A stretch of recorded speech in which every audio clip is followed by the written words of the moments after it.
Hello guys, কেমন আছেন? আশা করি ভালো আছে, সুস্থ আছে। আমিও খুব ভালো আছি। তো চলে এলাম আজকের আমার ছোট্ট বিজনেস তোমাদের সঙ্গে শেয়ার করার জন্য। তো আমি একটু ছোটোখাটো বিজনেস শুরু করছি, মানে যেটা আমি একজন হাউস ওয়াইফ, যাতে আমি কিছু করতে পারি তার জন্য আমার কিছু চেষ্টা। তো নিজে থেকে মানে নিজের যখন 10 টাকা ইনকাম করবে বা নিজের হাতে যখন 10 টাকা আসবে, নিজের কষ্ট করা যখন পয়সা হাতে আসবে, এর থেকে খুশি আর কি হতে পারে। তো গাইস, তোমাদের সঙ্গে আজকে আমি শেয়ার করব আমার ছোট্ট বিজনেস। তো তোমরা প্লিজ সবাই পাশে থেকে সাপোর্ট করো। কেমন লাগলো সবাই কমেন্ট করে জানবে। আমার ব্লগ ভিডিও, এটা হচ্ছে কি আমার 4 নম্বর ব্লগ ভিডিও। তোমরা সবাই একটু প্লিজ আমার পাশে থেকো গাইস। তো তোমাদেরকে দেখাবো আজকে আমার দোকানের ফার্স্ট দেখাবো, ভিউ দেখাবো, তারপরে তোমাদেরকে আমি আমার বিজনেসের ভিতরটা দেখাবো।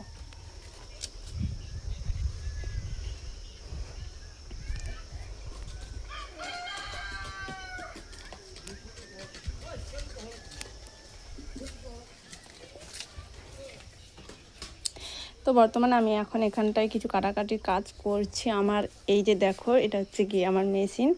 এই যে এখন এটাতে আমি এখন কাজ করছি। এই যে এখানটায় কত কিছু মাল মানে কাপড় চোপড় পড়েছে, যে ওইগুলো এখন আমি সেলাইয়ের কাজ করব। আর এই দিকে দেখো নাইটি, বাচ্চাদের জামা, তারপরে ব্লাউজ, এই যে দেখো। আর এই যে দেখো সুতির ছাপা শাড়ি, আর মেয়েদের, বড় মেয়েদের, ছোট মেয়েদের, তারপরে তোমার শাড়ি হ্যান্ডলুমের, বাচ্চাদের গেঞ্জি গরমে, তারপরে নাইটি, আরও অনেক কিছু সব আছে। আর এখানটায় কিছু মাল এখনও পর্যন্ত আছে যেগুলো আমি এখনও পর্যন্ত বার করিনি। আর এই যে এখন আমি আমার মেশিনে বসেছি কাজ করার জন্য। তো গাইজ, তোমাদের কেমন লাগলো সবাই একটু কমেন্ট করে জানাবি। যে এই যে সব আমার ছোট্ট বিজনেস, আমি পরপর ছোট্ট বিজনেস শুরু করছি, জানি না পরের দিকে কেউ জানে। তো তোমরা আশীর্বাদ করো, তোমরা যদি সাপোর্ট করো আমি আমার বিজনেসটাকে আরও একটু মানে বড় করতে পারবো। তোমরা প্লিজ সবাই একটু সাপোর্ট করো। তো আজকে আমি সারাদিন সংসারে কি কাজ করেছি না করেছি সেটাও তোমাদের সঙ্গে শেয়ার করবো। তো সবাইকে টাটা, বাই বাই। তো আমি একজন হাউস ওয়াইফ। আমার পরিবার ফ্যামিলি হচ্ছে গিয়ে আমাদের 5 জন।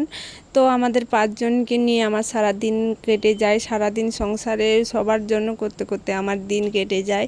তো তার মধ্যে থেকে একটু সময় বের করে নিয়েছি, যেটা তোমাদেরকে আমি প্রথম দেখালাম, যে আমার ছোট্ট একটা ব্যবসা আমি একটু একটু করে গড়ে তুলছি। আমি কিন্তু এককালীনে যতটুকু তোমাদেরকে মাল দেখিয়েছি, ওটা আমি এককালীনে মাল করিনি, আমি 2বার মাল করেছি। কারণ আমি একা যাই, একা গিয়ে নিয়ে আসি, আর আমার ভাই আমার সঙ্গে যায়। তো যতটুকু পারি আমি কম কম করে করছি। আর মেশিনের কাজ আমি একটু একটু করে শুরু করেছি। আর জানি না ভবিষ্যতে কি হবে, কত দূর যেতে পারবো, তবে স্বপ্ন অনেক আছে যাতে কিছু করতে পারি এই ব্যবসা নিয়ে। তো একটু একটু করে আমি চেষ্টা করছি। তো তোমরা সবাই একটু সাপোর্ট করো, পাশে থাকো, যাতে আমি আমার ব্যবসাটা আমি একটু একটু করে শুরু করতে পারি। আর আমার নতুন ব্লগ ভিডিও তোমরা সবাই একটু সাপোর্ট করো। আমি সবে ভিডিও দেওয়া আরম্ভ করেছি।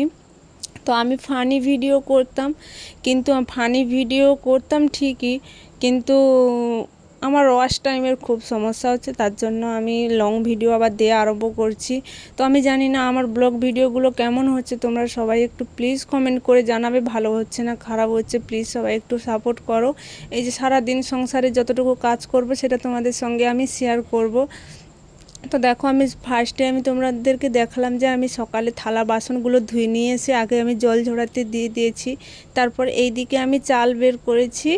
আমি চাল ধুতে যাব, কারণ ভাত বসাবো এখন। আমার বাড়িতে এখন কেউ নেই, সবাই চলে গেছে বাজারে, কারণ পোস্ট অফিসে এখন একটু কাজ চলছে। আর আমার শ্বশুর শাশুড়ির আধার কার্ডের একটু সমস্যা হয়েছে, তার জন্য ওরা বাজারে গেছে ওদের সেগুলো সমস্যাগুলো ঠিক করতে। আর আমার বর মশাইও গেছে, কারণ এখন পোস্ট অফিসে এত পরিমাণের ভিড় হচ্ছে, তাই আমার বর মশাই 4টের কাছ থেকে রাত 4টের সময় থেকে উঠে গিয়ে লাইন দিয়েছে, কারণ আমার শ্বশুর শাশুড়ি গেলে তারপর ওরা কাজ আরম্ভ করবে। তো সবাই মিলে সবাই মোটামুটি যে যার কাজে সে যার গেছে। তো আমি এখন ভাত বসাবো। আর আমার ছেলেকে বলছি, বাবা ওই পাশে চামচটা পড়ে গেছে, আমি তুলতে পারছি না, তুই বাবা তুলে দে।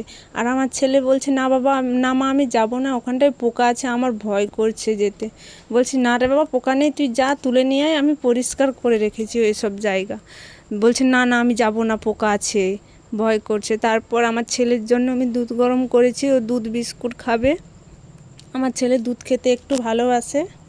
তো কিছুদিন আমি দুধ আনা বন্ধ করে দিয়েছিলাম, কারণ ও যখন জ্বর হয় তখন ওর কাশি টাশি হয়, তার জন্য আমি কিছুদিন দুধ আনা বন্ধ করে দিয়েছিলাম। আর এই যে দেখো এখন ভাত বসিয়ে দিচ্ছি, ভাতটা বসিয়ে দিয়ে তারপর ঘর দুয়ার পরিষ্কার করব। আজকে আমার রুমটা কিভাবে অগোছালোভাবে পড়ে আছে সেগুলো সব গোছাবো, সেগুলো সব তোমাদের সঙ্গে শেয়ার করব।